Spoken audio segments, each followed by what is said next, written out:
dizer que é o papai. Pronto. É o tio Hamilton. Tô bem, Amor, tô bem na fita mesmo. Tá bonito igual a Guilherme, tô bem na fita. é tudo moreno e grande, ó. É o tio Hamilton, não é o papai. O papai, esse que é o papai. Já estamos começando, minha gente. Quando você apertar aí para iniciar, Lucas, você me fala. O papai.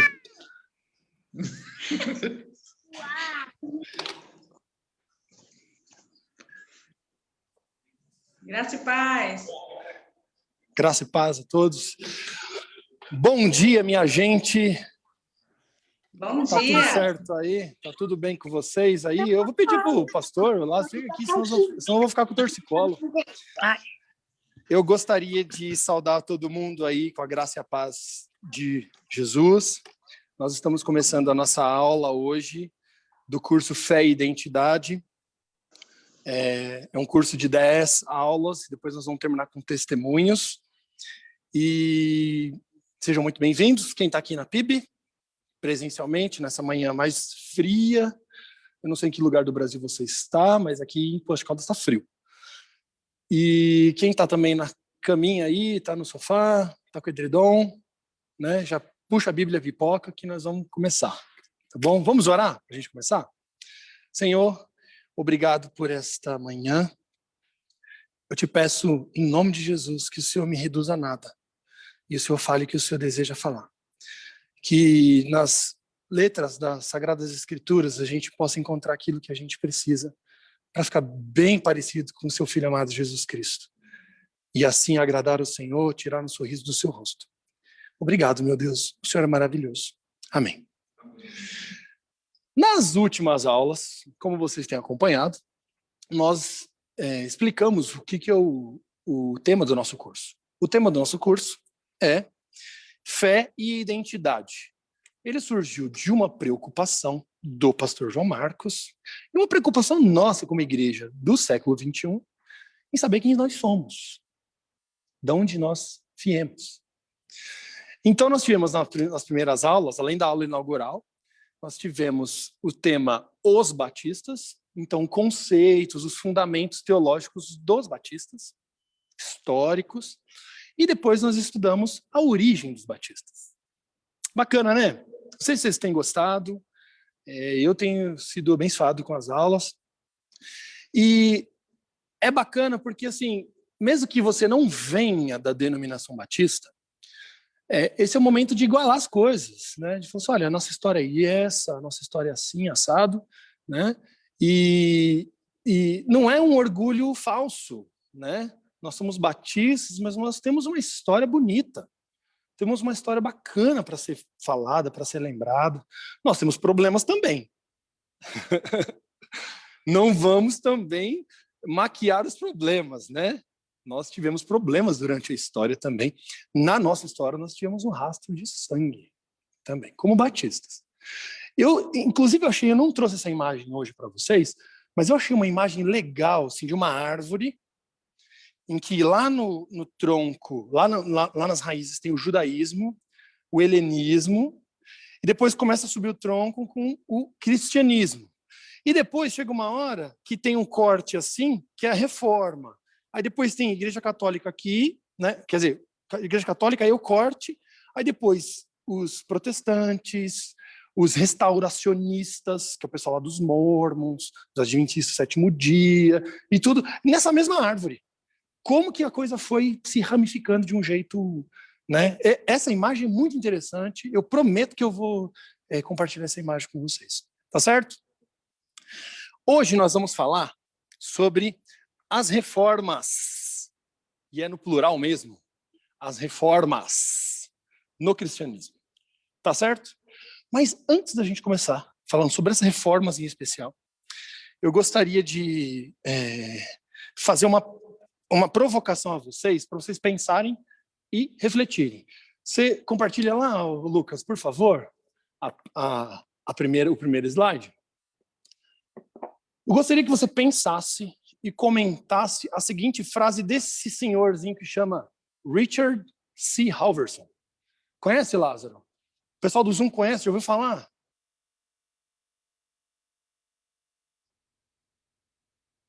Pessoal do Zoom?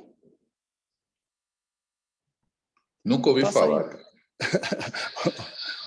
Ô, Hamilton, eu depositava as minhas confianças em você, Hamilton. Ah, cara, mas eu podia até dar uma pescadinha no Google antes de ir, não. Vai no Google. Mas tudo bem, deixa para lá. Eu gostaria que vocês... Coloca a frase, Lucas, pra gente. Eu nunca ouvi falar também. Tá? Nunca ouvi falar. Eu nunca ouvi falar. Então, mas agora estou ouvindo falar. O pastor Vanderlei chegou, agora estamos resolvidos. A frase é a seguinte, leiam comigo, pense e eu vou pedir para você comentar. No início, a igreja era um grupo de homens centrados no Cristo vivo. Então, a igreja chegou à Grécia e tornou-se uma filosofia. Depois, chegou a Roma e tornou-se uma instituição. Em seguida, a Europa e tornou-se uma cultura. E, finalmente, chegou à América e tornou-se um negócio. Você pensou?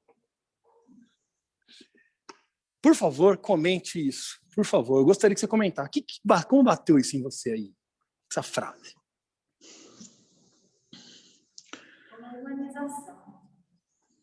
É uma humanização da igreja. Certo. Alguém do Zoom quer falar? Assim, para mim até a Grécia ainda estava admissível, né? De Roma para baixo Ué, Paulo chega na Grécia, né? Chega em Atenas, né? Fala assim, ó, eu vou Exato. falar é desse homem aí, ó. Desse Deus desconhecido aí, ó. Né? Certo. Alguém aqui mais quer falar? Como que bate em você, pastor? Mas é uma realidade? Você concorda com a frase? Uhum. Uhum.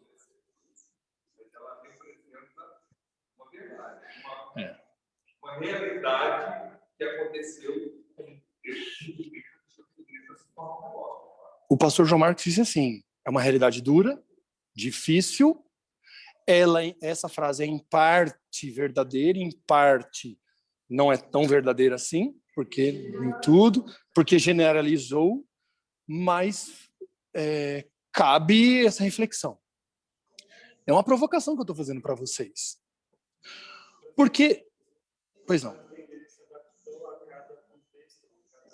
Poxa, que legal, Lázaro. O Lázaro falou assim, parece que a igreja se adaptou a cada contexto.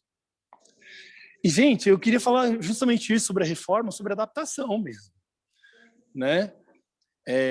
A igreja de Cristo, que era centrada no Deus vivo, a partir do momento em que ela estava submetida a determinadas condições, parece que ela mudou.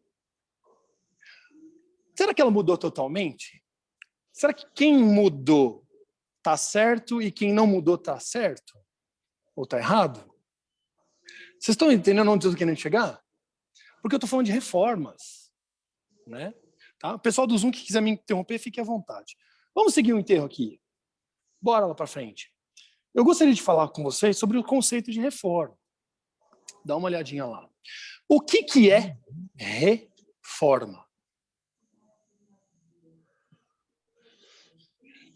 Eu não escutei, Luni.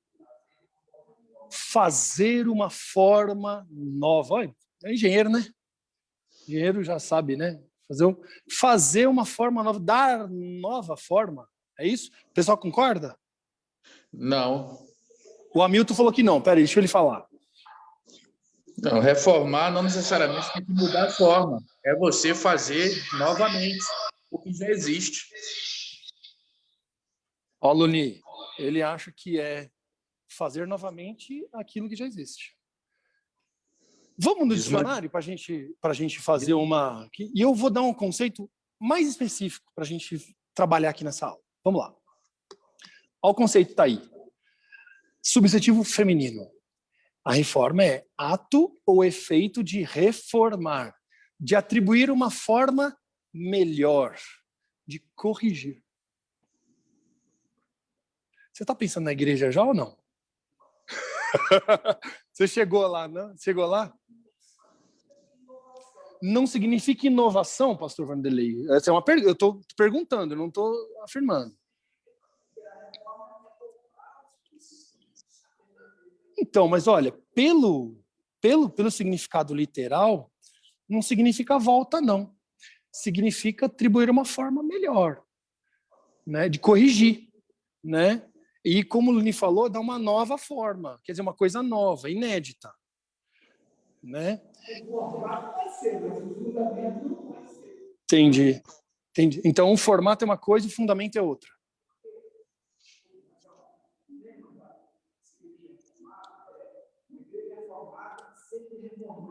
Certo. O pastor Vanderlei falou assim, olha, o tema da igreja reformada é uma igreja reformada, sempre reformando. Eu gosto de causar essa inquietação em vocês. Você não tem noção. Sabe por quê? Porque não é justo eu ficar na minha casa pensando nisso. Eu tenho que dividir com vocês. Eu sou um cara cheio de dúvidas com relação a isso. E eu tenho umas dúvidas que eu gostaria que vocês tirassem para mim durante aqui. Mas vamos para uma imagem aqui que vocês vão entender o que eu gostaria de dizer. Dá uma olhada nessa imagem aí. O que essa imagem está te falando? O que tem a ver com o que vocês falaram? Hã? É a mesma casa. Boa. Renovou. Reformou. O pastor falou reformado. Pessoal do Zoom. Eu tô em uma tiraram o portão, né? Uma tiraram o portão. Excelente, amigo. E a grade, gente, e uma tiraram o portão. E eu vejo também aqui, não sei se você está vendo também, o meu tá aí, que tinha uma cadeira de plástico de um lado e agora tem um vaso e tem uma parede onde estava a cadeira. Então colocaram uma coisa nova, Então, tiraram uma e colocaram outra coisa. Não, a essência da casa, a estrutura da casa é a mesma, mas eles acrescentaram coisas, eles pintaram. Então não é uma coisa nova. É o novo do mesmo. Entendi, mas olha, Exato. o Hamilton falou que tirou uma coisa. O portão não está lá mais. O portão, a grade. Isso. Não está lá, mas acrescentaram a parede, igual você falou, Raquel. Entendeu?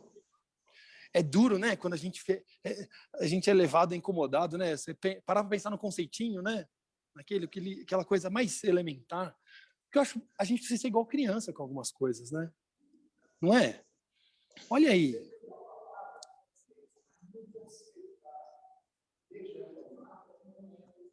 Eita, pastor Vanderlei, nós vamos chegar lá, bata as claras em neve e conserve. O pastor Vanderlei falou assim, o conceito na palavra é esse aí, mas o conceito da igreja reformada é outro. E é aí que nós vamos chegar, pastor. Muito bem, chegou lá. Segue o enterro lá, ô Lucas. Olha lá. Nós temos um conceito, pode seguir em frente, um conceito de reforma, que é um conceito religioso. Ora, a gente não pode ficar com o conceito do dicionário só. Se nós vamos falar de reformas no cristianismo, a gente precisa falar do conceito que é próprio do religioso, tá? O conceito religioso, põe para frente, pode ir soltando, o conceito religioso, em primeiro lugar, fala, pastor Vanderlei, lá, o que você falou, um restabelecimento da disciplina numa ordem religiosa. Então, estava faltando disciplina, quando eu retomo a disciplina naquela ordem religiosa, eu estou reformando. Esse é o conceito religioso do negócio. Está, inclusive, no dicionário. Outra acepção é, eu tenho um distanciamento, né, eu faço a reforma quando eu tenho um distanciamento dos princípios, no caso da igreja cristã, bíblicos. Não estou falando da igreja cristã, estou falando de reforma. Né? Quando eu reformo uma religião, eu tento voltar, aproximar dos princípios daquela religião e não distanciar. Né?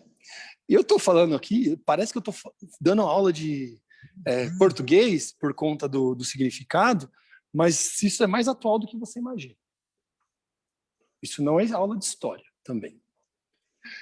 E no final, a reforma pode ser também entendida como uma contestação das doutrinas e dos ritos, das cerimônias, do modo de você explicar o fenômeno religioso. Então, restabelecimento, aproximação, caso, né, aversão ao distanciamento, uma contestação. Eu não estou gostando, eu não estou curtindo, Então, as doutrinas e os ritos precisam ser alterados. Tudo bem, gente? Vocês estão vivos até aqui? Vocês estão com frio? Tani está com frio.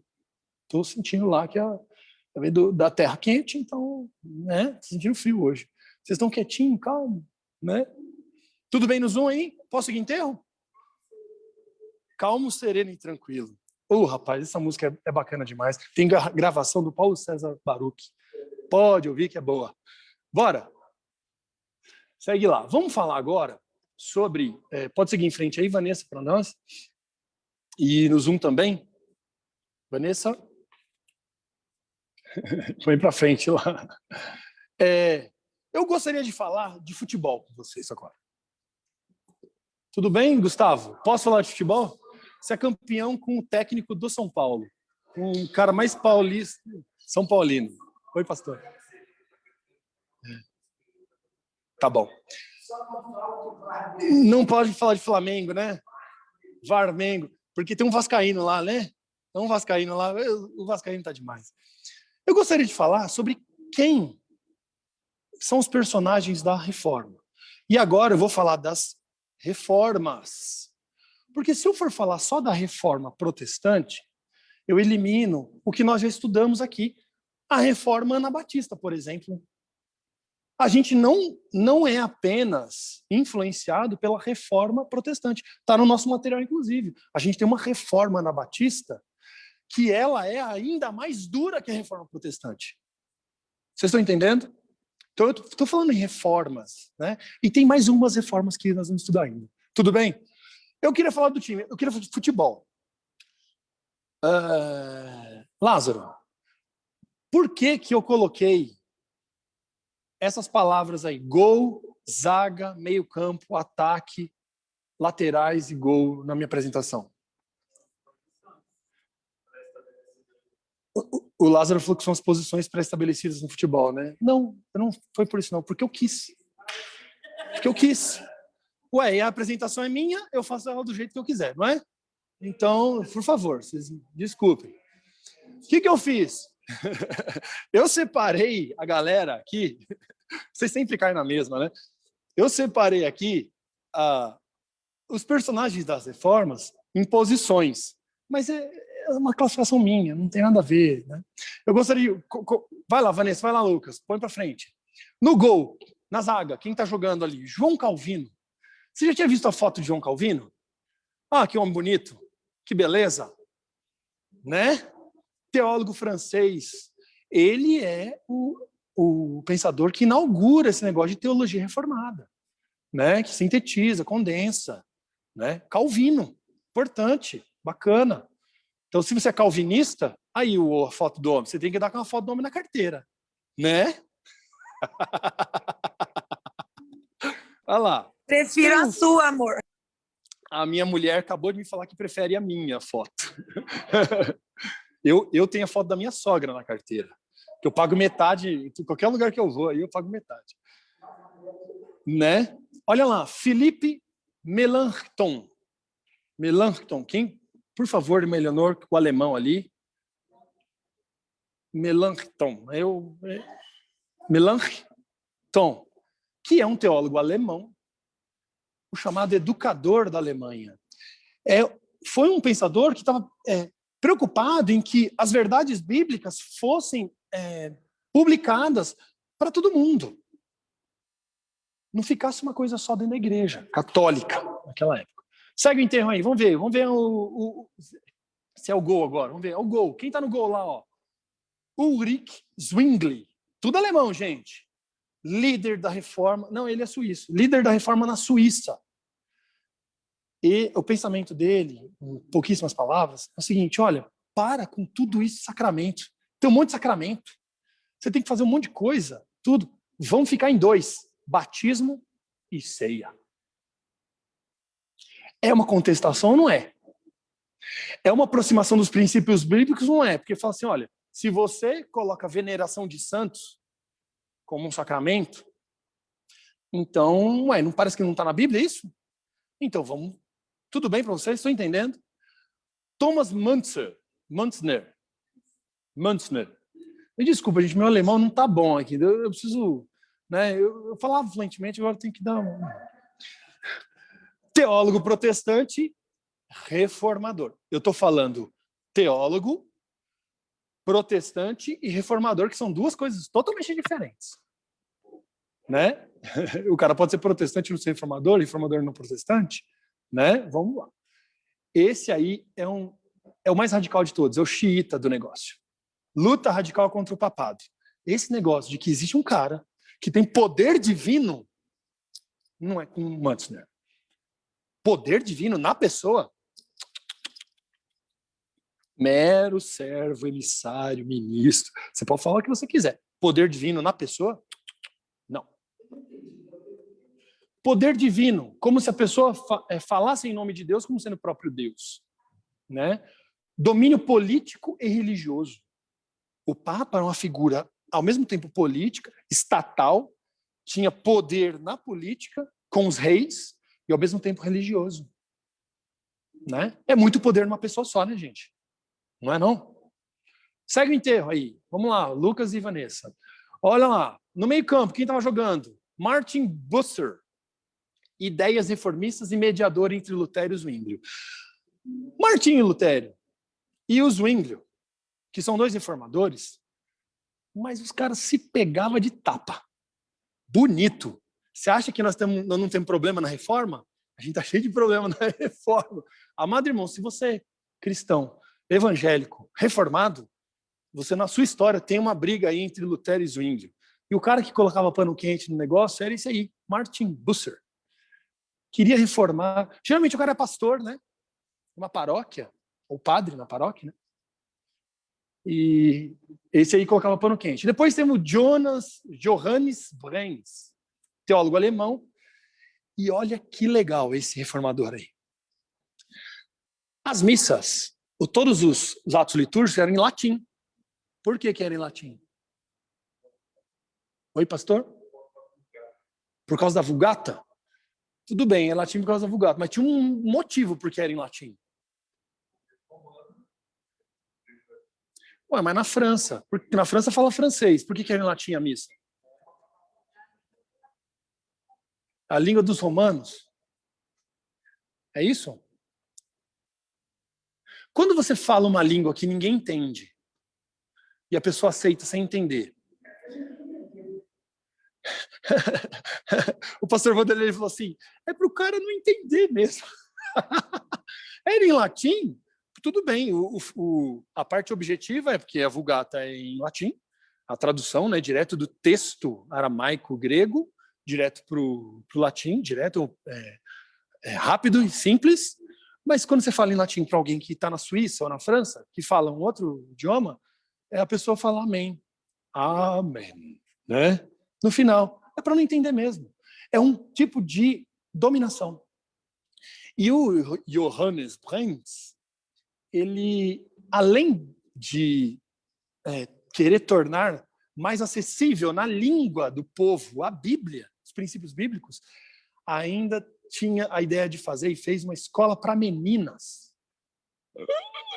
Guilherme, século XXI, né? O empoderamento feminino que a gente está falando aqui.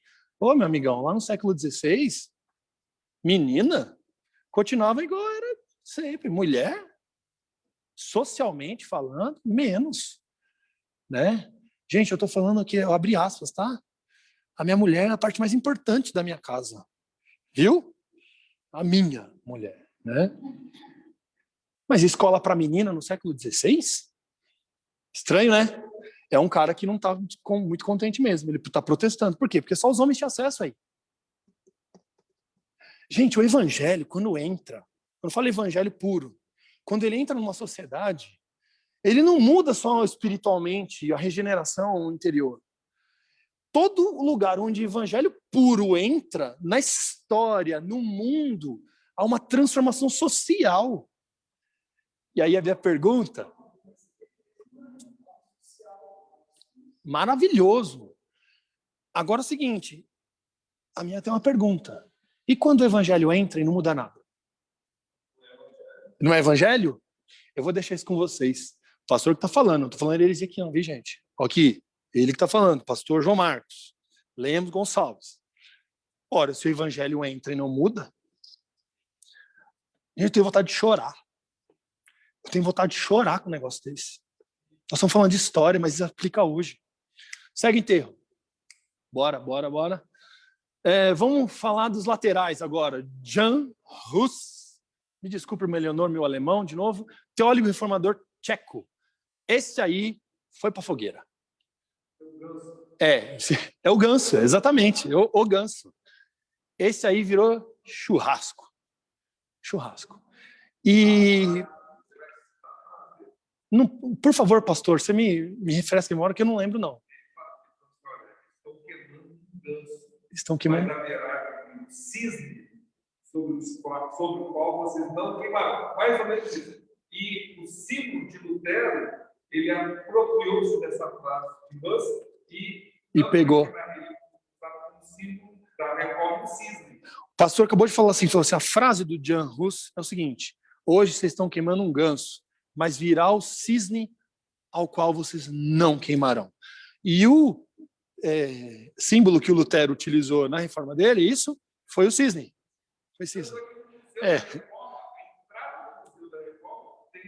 Tem um cisne. Que legal, bacana. Pastor, você me desculpe, mas isso eu não lembrava, não. Tá? Reconheço a minha pequenez intelectual nessa hora aí, né? Mas o pastor fez teologia, não conta. Não conta. Johannes Bugenhagen.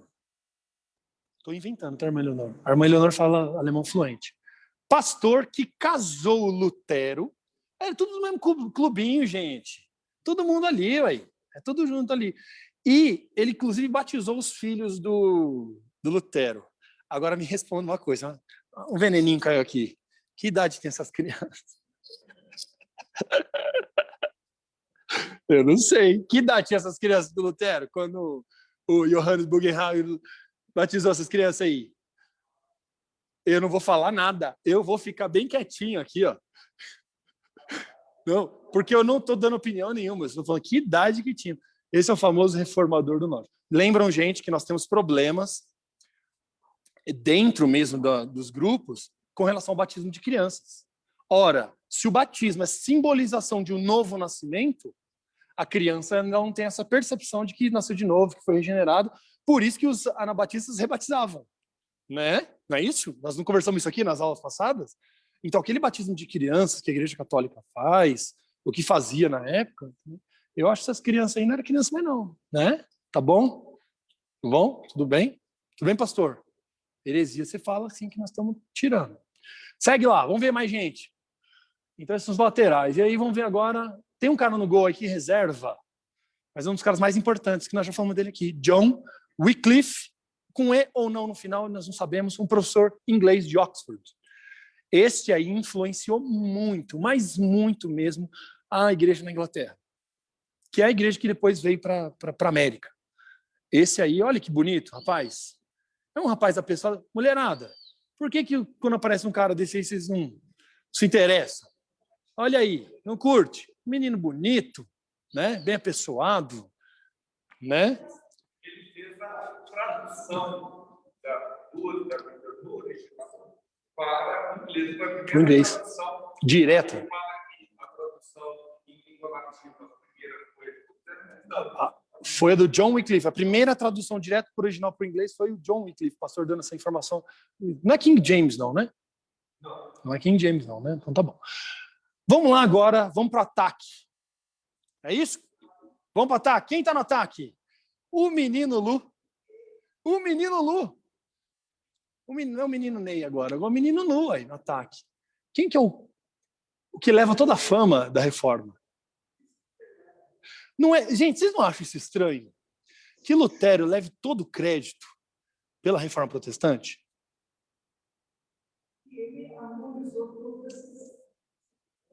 Ele harmonizou as ideias. É isso? Sabe por quê? Nós estamos falando de gente que lutou bastante. Teve gente que foi morrer na fogueira. Tem um rastro de sangue. Lutero, importantíssimo. Importantíssimo. Mas ele foi a gota d'água. Quando a coisa acabou mesmo. Mas o terreno estava sendo construído, estava sendo endireitado. A galera que veio atrás é João Batista, ele fez o papel de Jesus, aí chutou pro gol. Entendeu?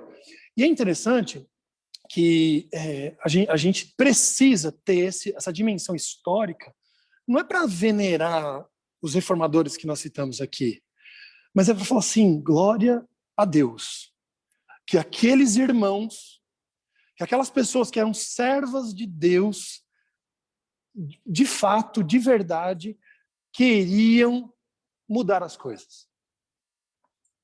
Gente, eu faço a seguinte reflexão com vocês, ainda. Nós estamos falando de uma reforma histórica. Mas o meu objetivo nessa aula aqui não é dar aula de história para vocês. Mesmo porque, se você quiser, você pode aprofundar mais na sua casa. Aliás, eu peguei muitas das informações dessa aula aqui, neste livro aqui. O pessoal do Zoom consegue ver, bonitão. Aqui para o pessoal daqui, Manual da História da Igreja e do Pensamento Cristão, do meu amigo Marcelo Santos, do Jorge Pinheiro. Já falei do outro livro, né? Que é esse aqui que nós vamos na aula passada, irmã Eliana. Excelente. Pastor, tem mais aqui. Se você quiser se aprofundar, eu não empresto meus livros não, viu? O Jefferson, na outra aula, virou para mim e falou assim, oi, Guilherme, tem um ditado aqui em Minas que fala assim, bobo é quem empresta livro. Aí falou, mas mais bobo é quem devolve.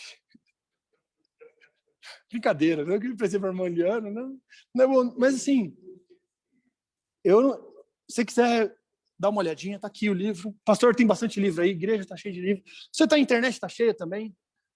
Eu não estou dando aula de história. Eu quero desafiar você a alguma coisa. Eu tenho que chegar no final dessa aula e te desafiar a alguma coisa. Certo? Tudo bem? Uma série que eu digo aí, para mim, o marketing usando a história em relação à história do cristianismo, que é a História Ilustrada do Cristianismo, de Justo Gonzalez. História Ilustrada do Cristianismo, de Justo Gonzalez. O pastor já falou 300 vezes isso aí. Eu acho que está na hora da gente adquirir para a igreja isso aí, para a gente ter acesso, que já são várias vezes, é excelente para quem quiser se aprofundar em tudo do cristianismo, do começo ao fim, né? Nós não temos um fundador da nossa religião. A nossa religião é o nosso Jesus, né? Isso que é bacana, né? A gente não tem uma filosofia a seguir, a gente tem uma pessoa a seguir. A verdade nossa não é um conceito, a verdade é uma pessoa, é Jesus. Isso é bacana demais. Vamos lá. O time.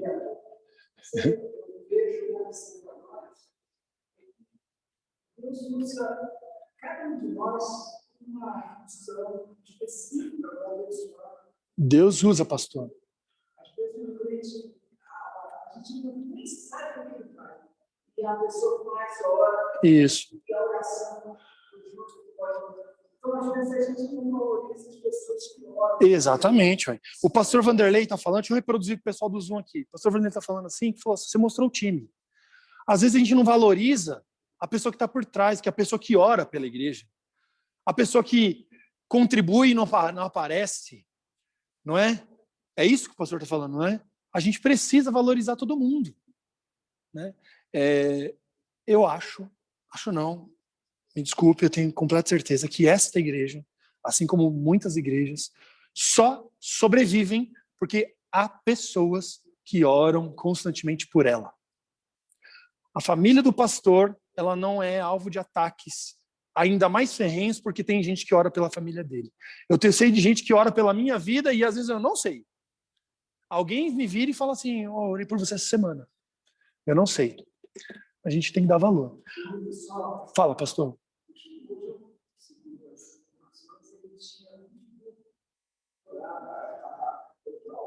Martim Lutero.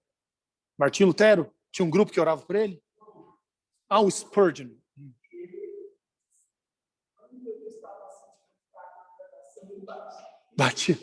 Eu já ouvi essa história, é verdade. Deixa eu passar para o pessoal aqui. O pastor Vanderlei estava lembrando de uma história que o Spurgeon, Charles Spurgeon, o príncipe dos pregadores, ele tinha um grupo que orava por ele, e quando ele subia para pregar, tinha um tablado embaixo do púlpito porque o pessoal ficava lá. Quando ele se sentia fraco na pregação, ele dava uma batida no pé assim, um arrasta-pé ali, né? E batia o pessoal, gente, intensifica aí o negócio aí, que o negócio tá feio aqui, e aí o pessoal orava e ele, né? Eu gosto muito do Spurgeon. Nós temos... Oi? A Raquel falou que a cheira mais bom, porque agora chega nosso pezinho. Ué. Ué, só tem gol que se a bola chega. Boa, Raquel, muito bem. Olha, a Raquel é minha prima. Ela entende de tudo. Ela é pedagoga e ela entende até de futebol. Tá vendo? Tá vendo? Parabéns, Raquel. Você é fera. Raquel minha. Que é nossa também, não é? Ué. Raquel é minha prima. Boa, Raquel. Esse é então o Martinho Lutero, que é o dono da sola. Segue inteiro e vamos embora. Vamos falar agora. Só uma coisa que vocês não perceberam. O meu time tem 10. Por que o meu time tem 10 da reforma? Quem que é o camisa 11? Quem? É o Jesus, aí. Porque Jesus, meu amigo, não é técnico, não. Aliás, ele é técnico ao mesmo tempo. É o pai. Mas ele está jogando dentro do campo com a gente. Não é não? Que legal. Escreve um livro, Lázaro. Assim, o jogo da reforma. Estou dando até o título para você. De bandejada para você. Pastor, vai lá, o jogo da reforma. Aí você põe os caras e joga nas 11 posições. Ele bate escanteio e faz gol. Vamos lá, segue enterro, vamos embora. Senão eu vou acabar essa aula. Agora, veja, nós falamos o que é reforma, nós falamos quem reforma, mas a gente precisa falar o que nós reformamos. Qual que é o conteúdo da reforma? Né? O que nós vamos fazer mesmo? E o que nós vamos reformar?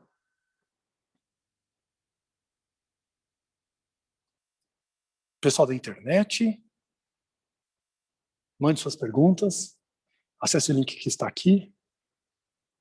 E aí, o que a gente reforma? Como um bom advogado, o Lázaro falou, as interpretações equivocadas do cristianismo. Espera que alguém quer falar no Zoom aqui. Fala.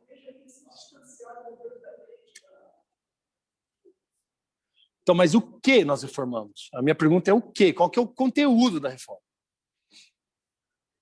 É tudo que estava equivocado, que foi ensinado da maneira errada.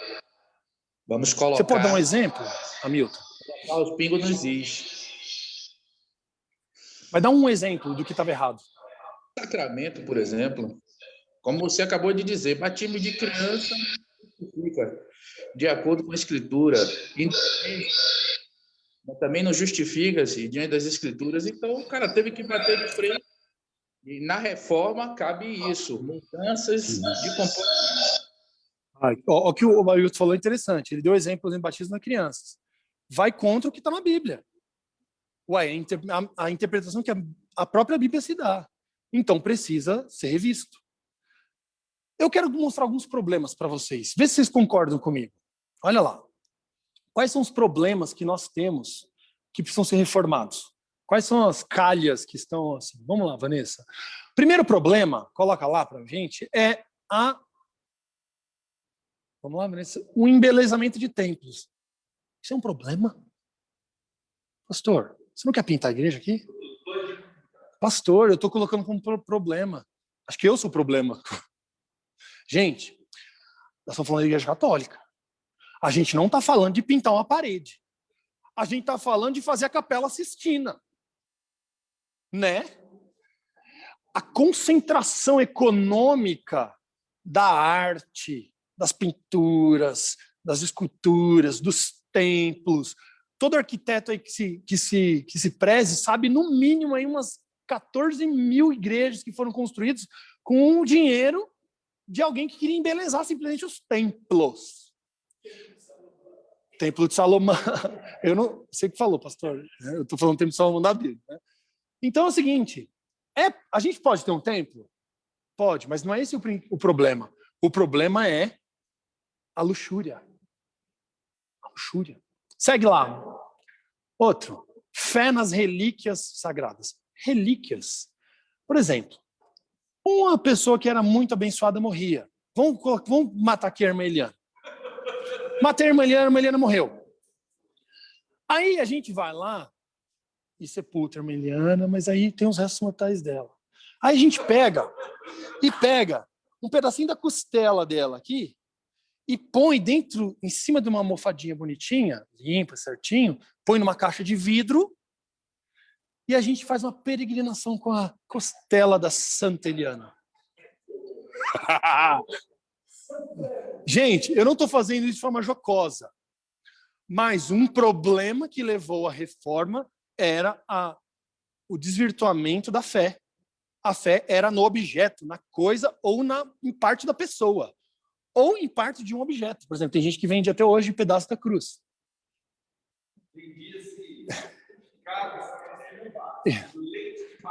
Leite de Maria, né?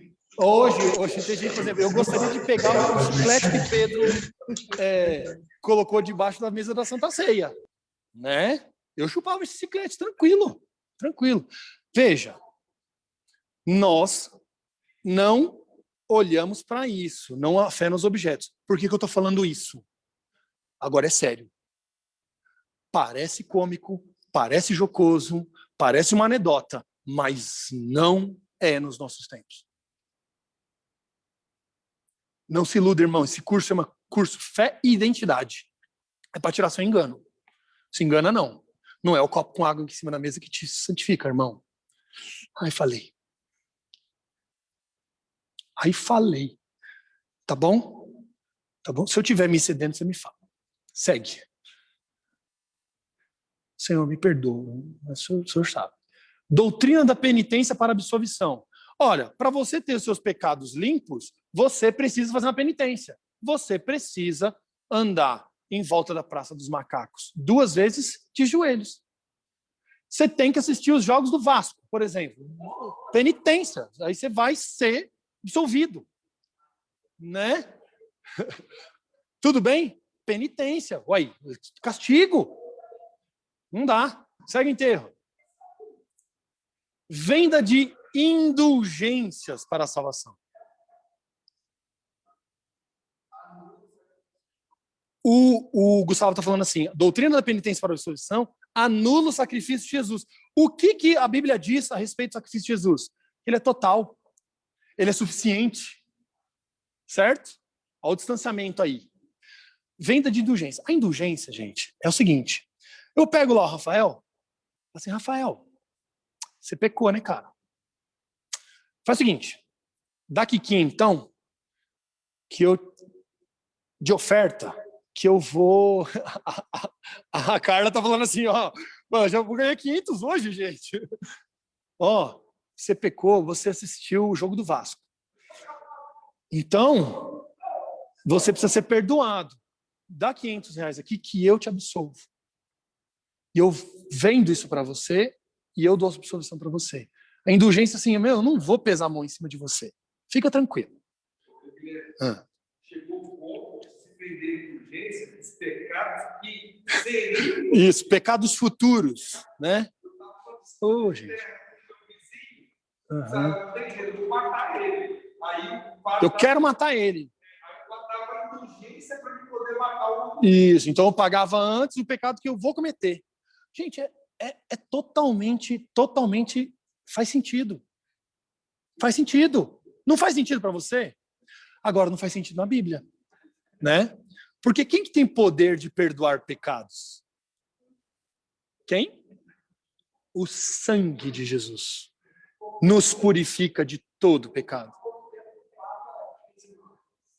Uma encíclica.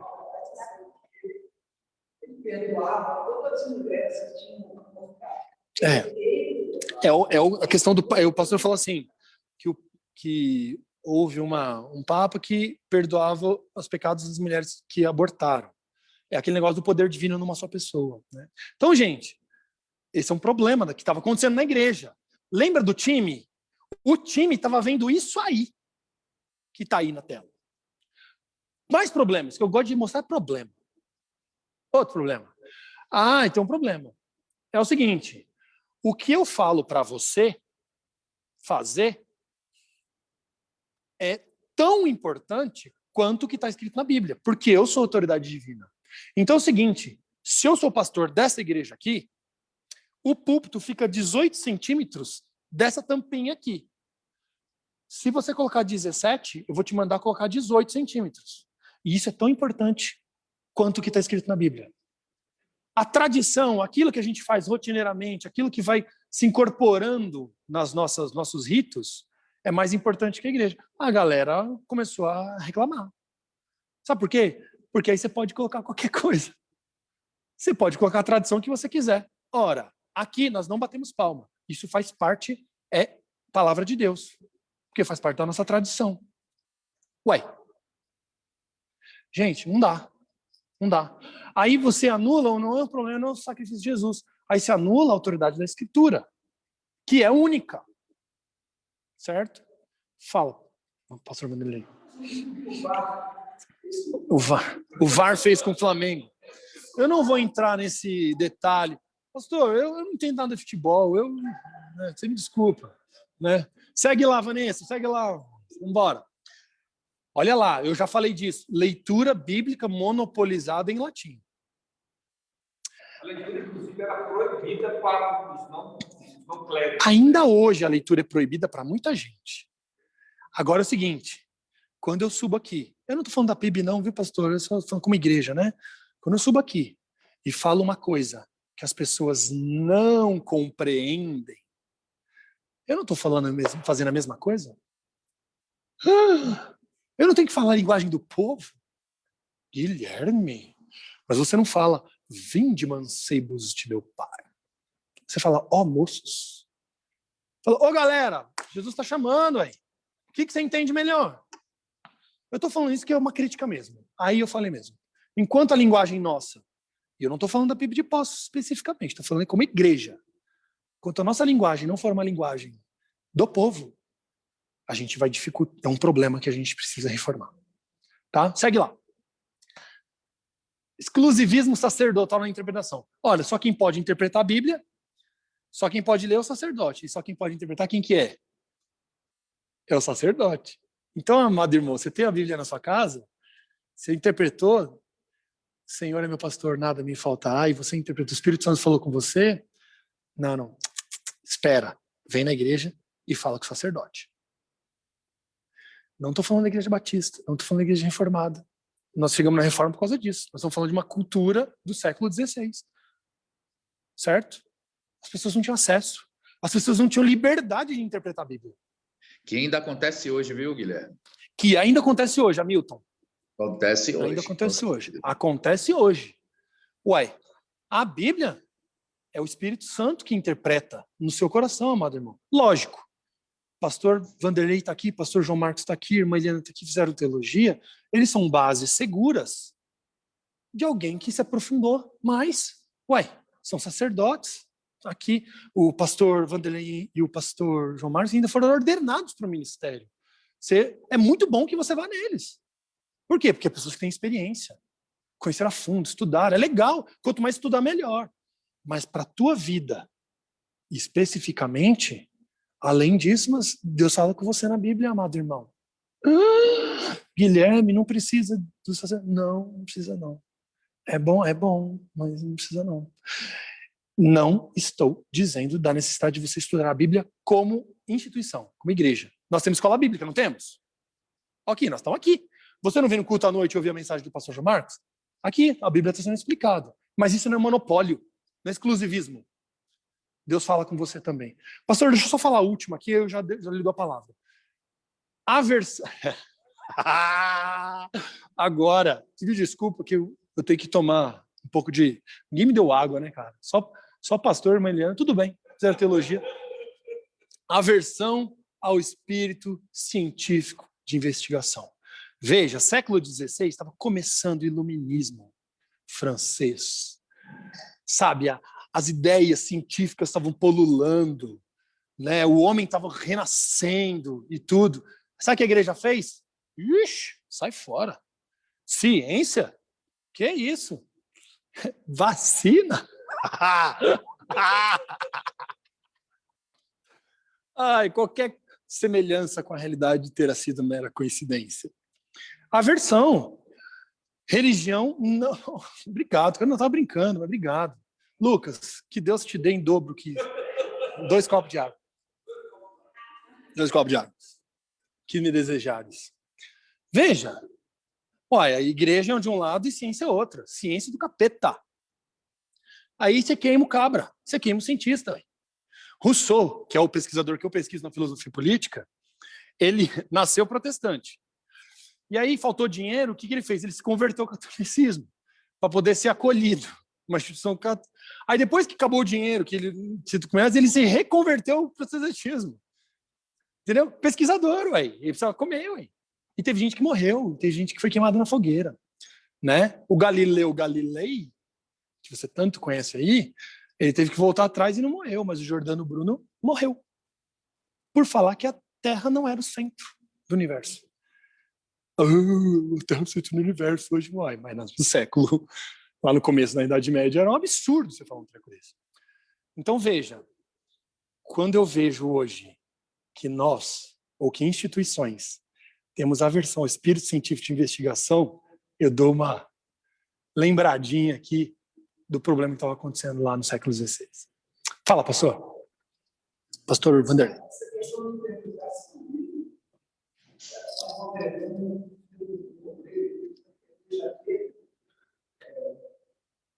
O governo da igreja que tem autoridade para ouvir o que Deus fala.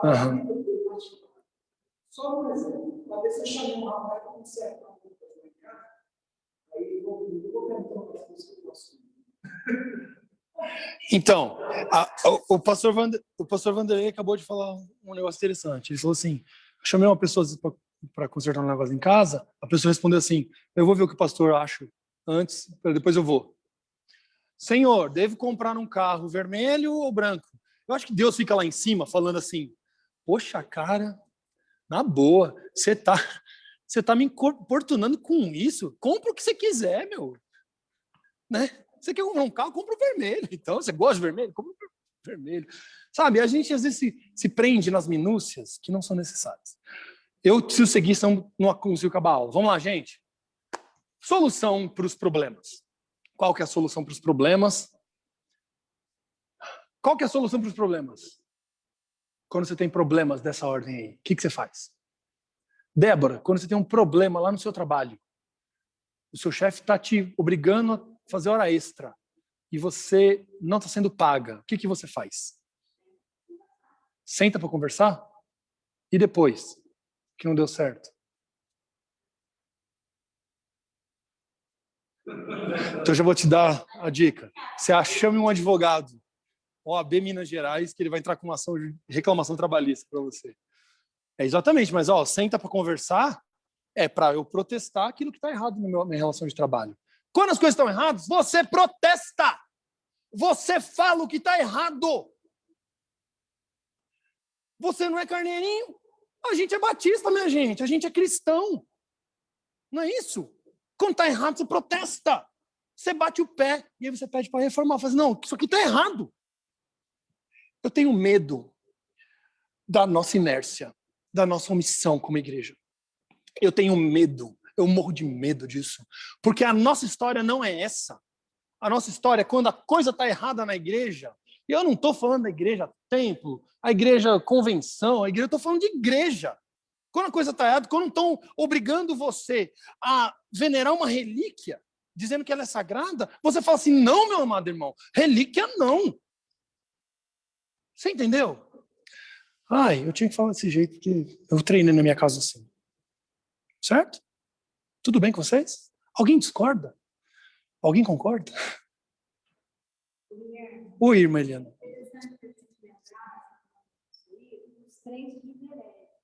Os crentes de Bereia. Isso. Que tudo o que se falava, eles iam pegar as escrituras e conferiam que você estava lá. Gente, mas assim, conferir ainda até muito bom, mas protestar ainda é ativo. Né? Você tem uma parte ativa.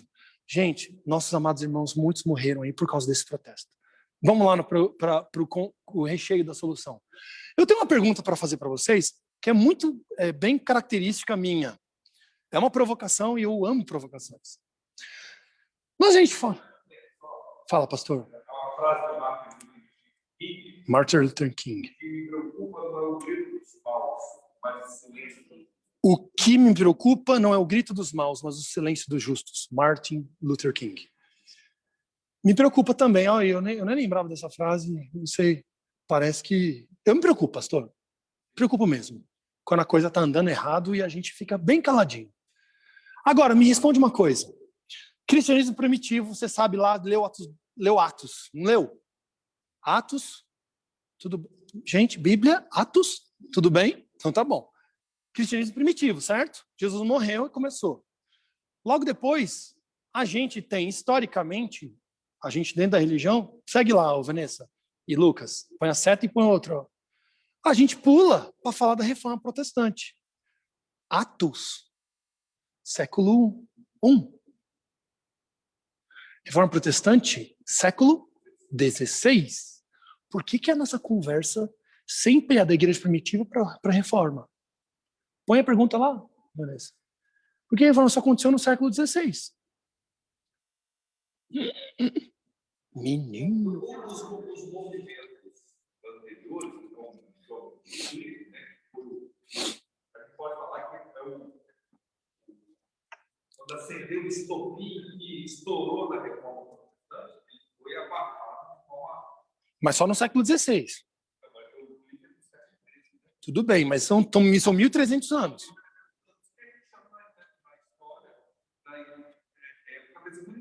A Idade das Trevas. É isso que eu queria chegar com vocês. Desde a igreja primitiva até a reforma, até um pouco antes, nós temos um problema.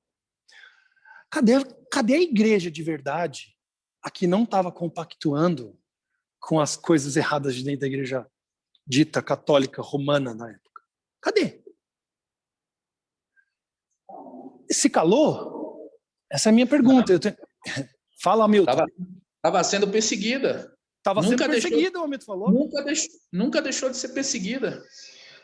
O Hamilton está falando assim, ela estava sendo perseguida e nunca deixou de ser perseguida. Veja. Mas, veja, Hamilton, mas tem uma pergunta para você, então.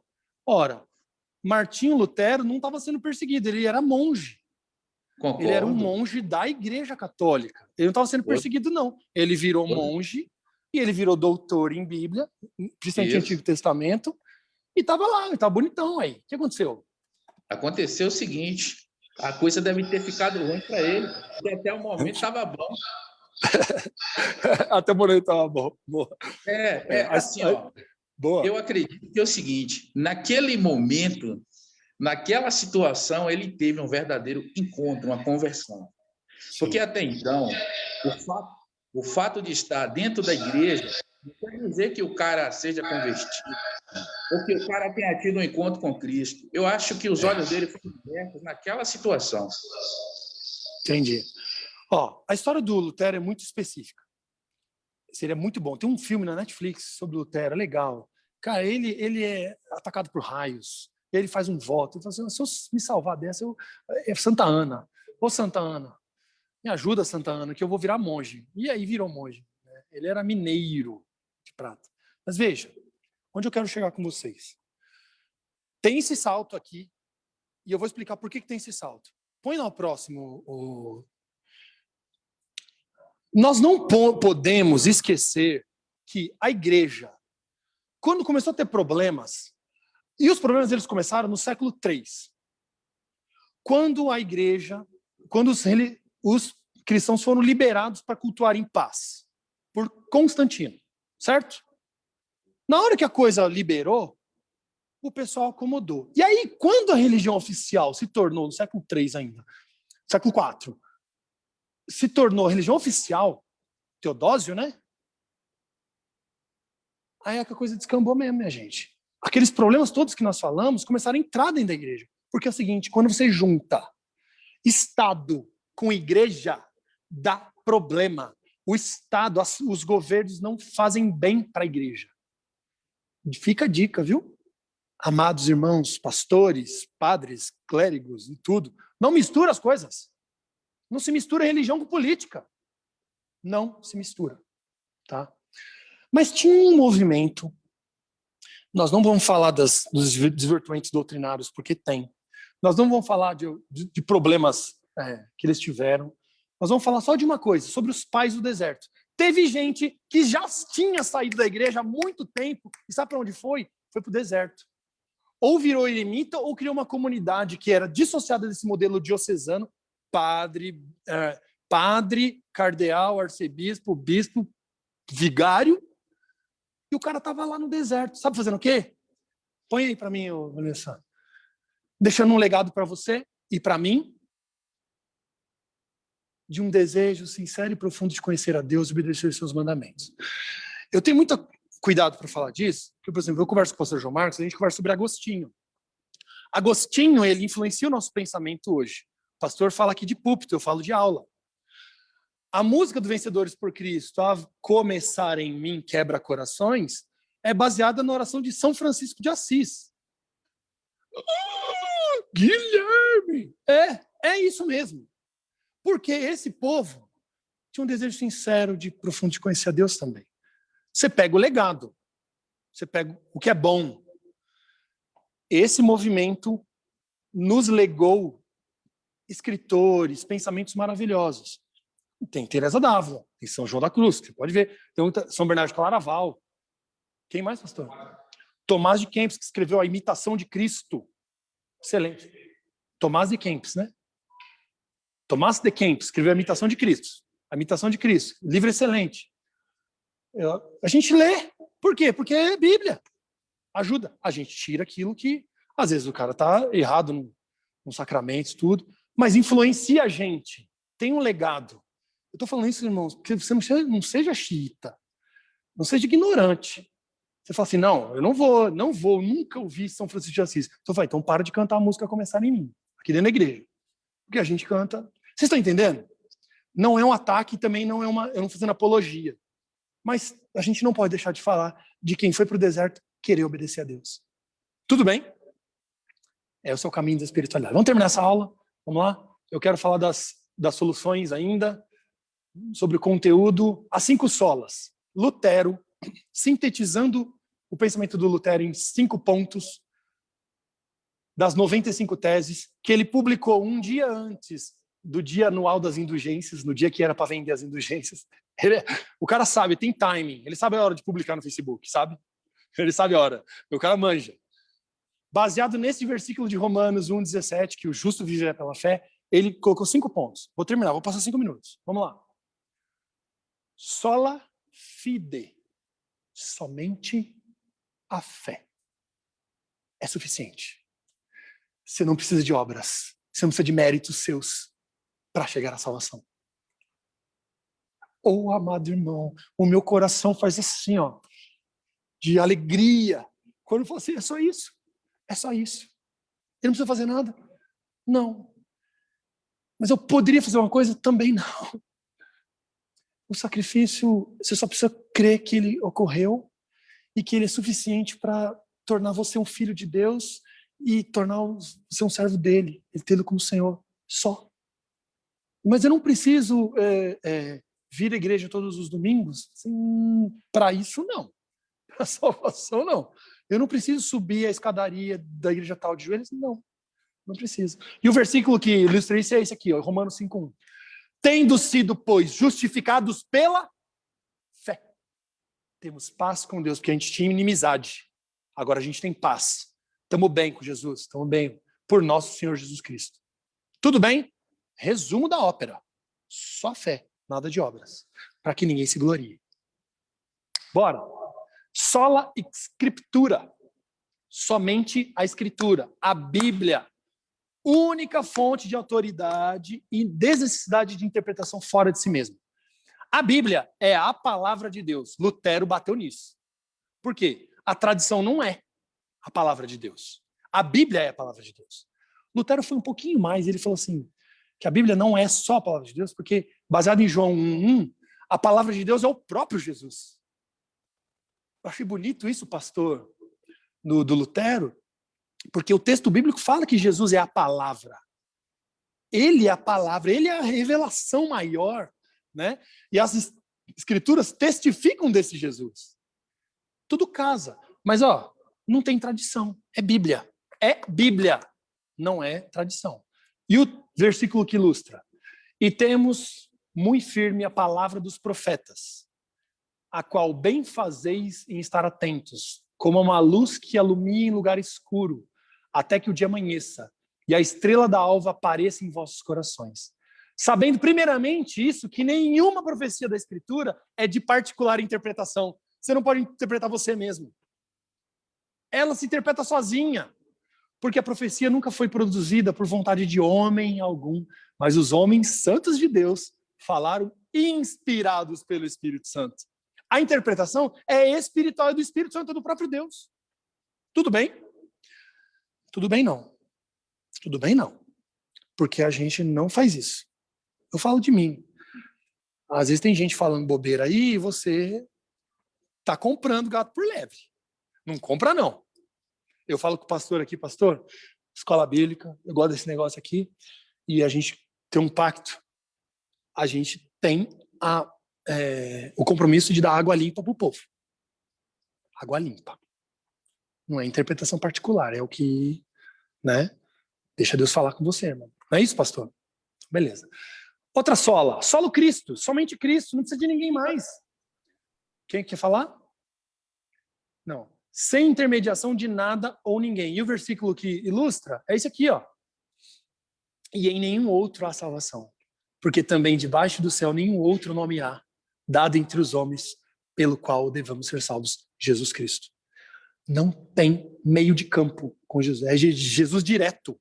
É ele direto, não tem mediador. Ele é o mediador entre você e Deus. Tudo bem? Parece óbvio, mas não é.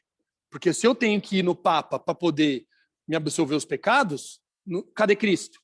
Se eu tenho que ir no vicário para confessar para ele lá na portinhola, cadê Cristo? Eu vou direto a ele. Para a salvação e ao Senhor para perdão dos pecados. Vamos lá. Porque, tá lá, porque eu sou um Deus e um só mediador entre Deus e os homens. Jesus Cristo, homem. Jesus Cristo, homem. Tá? Bora. Sola gratia. Gracia. No latim, muda prosódia. É igual o currículum vitae. Não é vitae, é vitae. Malafides superveniens non nocet. Vocês entenderam? Ué, latim, gente.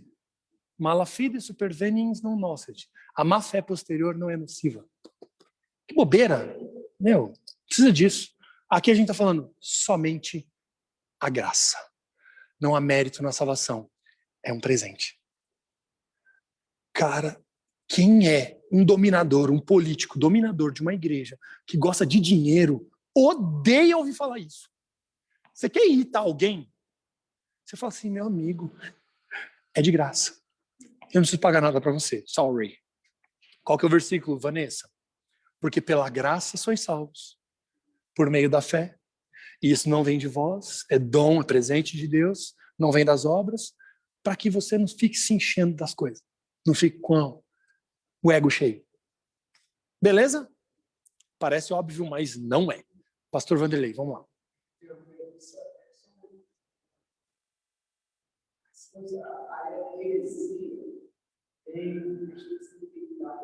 Vem enfeitada, a heresia vem enfeitada. Aham.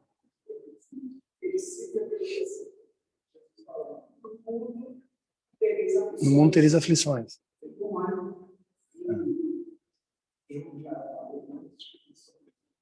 E aí ele coloca, no mundo tereis aflições.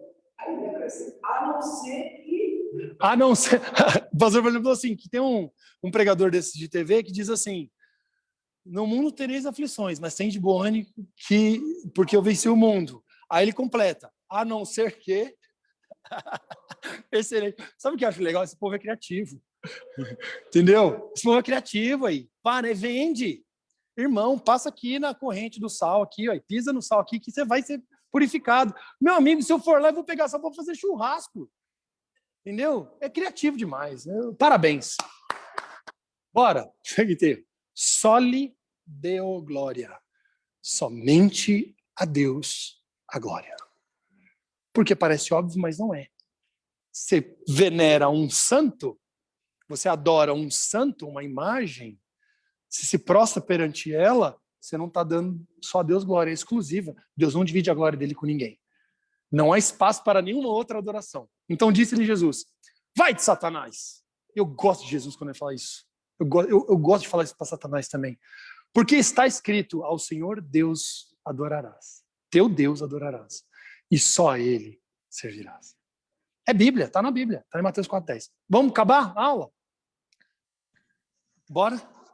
Tem um questionamento? Vamos embora? Para terminar, eu tenho uns desafios para dar para vocês, uma aplicação. Antes de colocar a pergunta. Eu falei no começo da aula que eu não gostaria dessa aula aqui de história. Não foi? Eu não gostaria que você viesse aqui e tivesse uma aula de história. Eu quero desafiar você. Ora, eu já falei um monte de coisa aqui sobre que a igreja protestante, a igreja reformada, teve que enfrentar. Mas e você? E você como pessoa? Você sozinho? E você como igreja, como cristão? Põe a pergunta para mim. O que precisa de reforma em você e na igreja? Na boa, essa pergunta não é para ser respondida de forma irresponsável. Você vai para sua casa. Anota aí. Senhor, Guilherme falou um negócio lá que me quebrou hoje lá. Porque me quebrou também, eu não vou ficar sozinho com isso aí, não. Eu preciso de reforma. E aí quando a gente canta, renova-me, Senhor Jesus, já não quero ser igual. Faz sentido para você? Porque tudo que há dentro de mim necessita ser mudado, Senhor. Porque tudo que há dentro do meu coração necessita mais de ti. Ou você faz isso junto comigo e faz isso como igreja, questionando a você como igreja. E aqui eu tenho liberdade para falar que o pastor João Marcos é uma pessoa aberta. Se a gente tiver alguma coisa como igreja aqui, e você conversa com ele, ele vai ter um imenso prazer em ter essa comunhão com você. Uai, a gente faz isso por conta disso. A gente tem 18 centímetros por conta disso e tudo. E eu tenho certeza que nós estamos dentro da Bíblia. Agora, e você, amado irmão?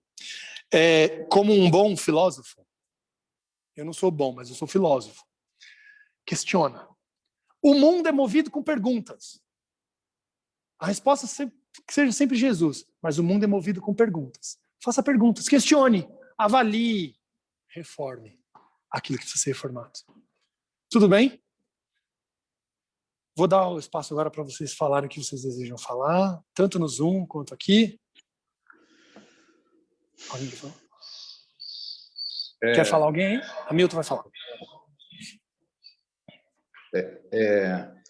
O apóstolo Paulo disse assim, não conformeis com esse século, mas transformai-vos.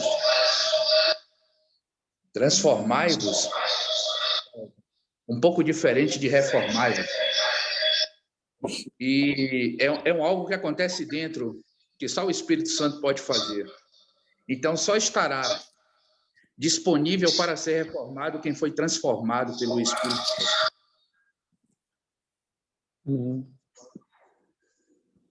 O amigo está falando, não sei se vocês entenderam, sobre o texto de Romanos 12, que é transformai-vos. Não é reformai-vos, né?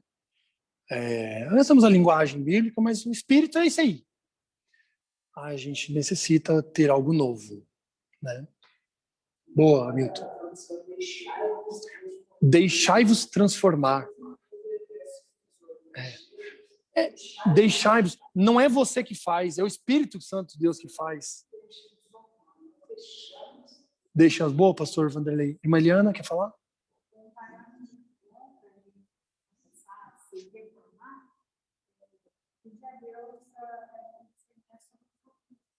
Fruto do Espírito. O fruto do Espírito é a prova de que nós estamos sendo transformados.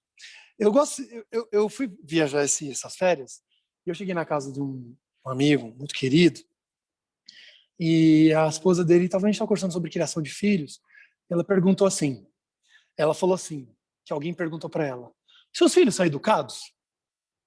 E ela respondeu assim, não. Aí a pessoa ficou estranha, achou estranho, seus filhos não são educados? Eu falei, não, eles estão sendo. Eles não estão prontos. Gente, eu trago essa experiência para vocês agora. Você é um crente verdadeiro, fiel, parecido com Jesus? Eu respondo para você por mim, não. Mas eu estou sendo. Eu estou no processo. Eu estou no caminho. Não me obriga não me aperta não. Deixa eu ir com o meu Jesus. Deixa eu ir com ele, me ajuda só. Me ajuda. A gente como igreja, a gente tem que ajudar as pessoas a ficarem parecidos com Jesus e não atrapalhar o caminho das pessoas. Amém? Amém. Processo de crescimento, que é a santificação. Nós vamos chegar na glorificação. Mas, amado irmão, reforma o que está errado em você, você não atrapalhar a vida de ninguém, nem a sua e nem a de ninguém, para ficar parecido com Jesus. Amém? Esse é o meu jeito de dar aula, pastor. Você... A irmã Eliana, aquela garoa que fala assim, o pastor centrado, tudo, Deus já vem para destruir o balde mesmo, tudo. Depois eles arrumam, viu? Próxima aula você arruma aí o que eu falei. Deus abençoe. Eu gostaria de saber se alguém quer orar para a gente terminar no Zoom ou aqui. Eterno e soberano Deus, nós louvamos, bendizemos o teu nome, Pai. Obrigado por esse privilégio de estudar, meditar sobre assuntos concernentes ao teu reino, Pai. Que a ação do teu Santo Espírito esteja sempre nos incomodando a sermos cada vez mais parecidos com o caráter de Cristo. Amém. Conduza para os nossos lares, para a sua santa protetora, e que à noite, como igreja, possamos trazer pessoas que alegrem seu coração. Pai, obrigado pelo teu filho, continue capacitando para essa missão tão importante que é a nossa escola. Amém. Em nome santo e precioso Amém. Vai na paz, meu amigo do Zoom, você que está aqui no presencial, você tem um domingo maravilhoso, um domingo reformado. Amém.